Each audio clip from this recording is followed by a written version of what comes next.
எல்லோருக்கும் வணக்கம் நேயர்களே. இந்த வீடியோவில் என்ன தெரிந்து கொள்ள போகிறோம் அப்படின்னு பார்த்தீங்கன்னா, நம்முடைய அபிஷேக் அவர்கள் பாடிக்கொண்டிட்டு இருக்கும்போது எஸ்பி சரண் அவர்கள் எழுந்து வெளியே வேகமாக நடந்து போயிட்டார். அங்கே என்ன நடந்துச்சு, அபிஷேக் அவர்கள் என்ன பண்ணாங்க, எதனால் எஸ்பி சரண் அவர்கள் கோபமாக எழுந்து போயிட்டாங்க, எதனால் சரிகமபா சீசன் 5 லிட்டில் சாம்பியன்ஸுடைய ஒட்டுமொத்த மேடையுமே இன்றைக்கி கொதித்தெழுந்து போயிருக்கிறாங்க. இன்றைக்கி நடந்த அனைத்து விஷயங்களை பற்றி நாம் தெரிந்து கொள்ள போகிறோம். வாங்க வீடியோக்குள்ளே போகலாம். நம்முடைய சேனலுக்கு நீங்கள் புதியவராக இருந்தால் மறக்காமல் சப்ஸ்கிரைப் பண்ணிட்டுங்க.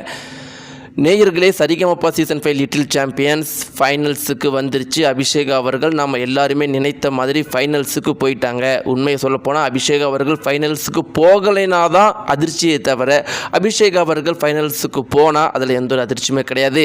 ஆனால் எல்லாருக்குமே என்ன ஒரு பயமாக இருக்குதுன்னா, அது பிக் பாஸ் ஆகட்டும், இல்லை சூப்பர் சிங்கர் ஆகட்டும், சரிகமபாவிலே இதற்கு முன்னாடி இருக்கிற சீசன் ஆகட்டும், எதுலேயுமே நாம் எல்லாருமே ஆசைப்பட்டவங்க வெற்றி பெற்றதே கிடையாது. இப்போ எல்லாருமே நம்ம ஆசைப்படுறது நம்முடைய அபிஷேக் அவர்கள் இதில் வெற்றி அடையணும் அப்படின்னு. ஆனால் என்ன நடக்க போகுது அப்படிங்கிறத பொறுத்திருந்து பார்க்கலாம். ஆனால் ரொம்ப முக்கியமான விஷயம் என்ன அப்படின்னு பார்த்தீங்கன்னா, ஜீ தமிழே சொல்லிட்டாங்க, நாங்கள் இந்த விஷயத்தை இப்போ முன்னாடியே சொல்லிடுறோம். ஏன்னா சீசன் முடிஞ்சு எல்லாருக்குமே பரிசு first year, second year, third இயருங்கிறலாம் அனௌன்ஸ் பண்ணதுக்கப்புறம் சொல்கிறத விட இந்த உண்மையை இப்போ சொல்கிறத சரியாக இருக்குன்னு நாங்கள் நினைக்கிறோம்.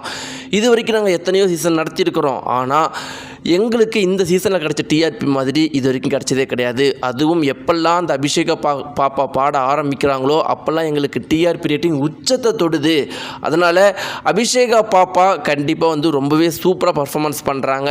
அவங்க இங்கே முதல்ல வெற்றி பெறலைனாலும் கண்டிப்பாக வெளியில் ஃப்யூச்சரில் வெற்றி பெறலைனா கூட ஃப்யூச்சரில் மிக பெரும் அளவுக்கு பெரிய இடத்துக்கு வருவாங்கிற மாதிரி சொல்லியிருந்தாங்க.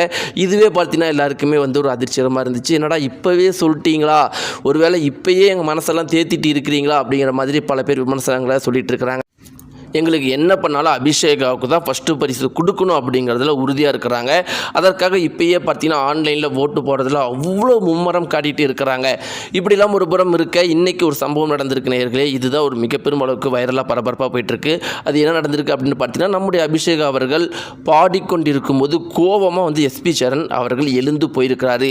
அங்கே உண்மையாலும் என்ன நடந்திருக்கு அப்படின்னு பார்த்தீங்கன்னா, நிறைய பேர் பாடிட்டு போயிருக்கிறாங்க. எஸ்பி சரண் அவர்கள் நல்லா இருக்குது அப்படிங்கிற மாதிரி சொல்லியிருக்காரு. நம்முடைய அபிஷேக் அவர்கள் பாட ஆரம்பித்து முடிக்கிற வரைக்கும் அந்த ஸ்டேஜில் ஒரு சின்ன சத்தம் கூட இல்லை, பின் ட்ராப் சைலண்ட்டாக இருந்துச்சு. ஈவன் பார்த்தீங்கன்னா அவங்க பாடி முடித்த உடனே ஜட்ஜஸ் கூட எதுவுமே பேசாமல் அமைதியாக இருந்து திடீர்னு எஸ்பி சரண் எந்திரிச்சு நடக்க ஆரம்பிச்சிட்டாரு. அதன் பிறகு அங்கே இருக்கிறவங்க எல்லாருமே போய் அவரை கூட்டிகிட்டு அமர வச்சு கேள்வி கேட்டாங்க. ஏங்க சார் போயிட்டீங்க, ஏதாவது பிரச்சனையா அப்படின்னு கேட்டாங்க. அபிஷேக் அவர்களும் சார் நான் எதாவது தப்பாக பாடிட்டேன் அப்படின்னு கேட்டதுக்கு அவர் என்ன சொன்னார்னா, என் வாழ்க்கையில் நான் ரொம்பவே முக்கியமாக நினைக்கிறது, ஒரு ஆணாக எந்த இடத்துலையுமே அழுகக்கூடாது, பொது இடத்துல அழுகக்கூடாது.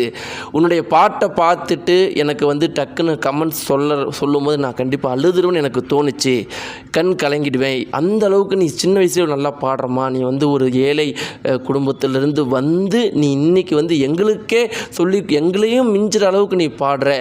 நான் இவ்வளோ பெரிய சின்ன வயசுல நல்ல குடும்பத்தில் பிறந்தும் என்னால் உன் அளவுக்கு உன் வயசில் நல்லா பாடலை, உனக்கு இன்னும் நல்ல வாய்ப்புகள் இருந்தால் எப்படியெல்லாம் நீ இருந்திருப்ப அப்படிலாம் நினச்சி அதையும் தாண்டி உன்னுடைய பாட்டை கேட்டு மெய் மறந்து நான் பேச ஆரம்பித்தா அழுதுருவோமா. அதனால தான் நான் முதல்ல போய் கொஞ்சம் தண்ணி குடிச்சிட்டு ஒரு 10 நிமிஷம் கழித்து வரலான்னு போனேன். ரொம்ப சூப்பராக பாடியிருக்கீங்கிற மாதிரி எஸ்பி சரண் அவர்கள் சொல்லிட்டு முடிச்சிருக்காரு. நேர்களே, இந்த தகவலை பற்றி நீங்கள் என்ன நினைக்கிறீங்க? உங்களுக்கு அபிஷேக் அவர்கள் பாடுறது எந்த அளவுக்கு பிடிக்கும்? யார் ஃபைனல்ஸில் வெற்றி பெறுவாங்கன்னு நினைக்கிறீங்க? உங்களுக்கு யார் வெற்றி பெற்றால் நல்லா இருக்கும்னு நினைக்கிறீங்க? உங்களுடைய கருத்துக்களை மறக்காம கீழே கமெண்ட்ஸ் தெரிவிங்க. நன்றி.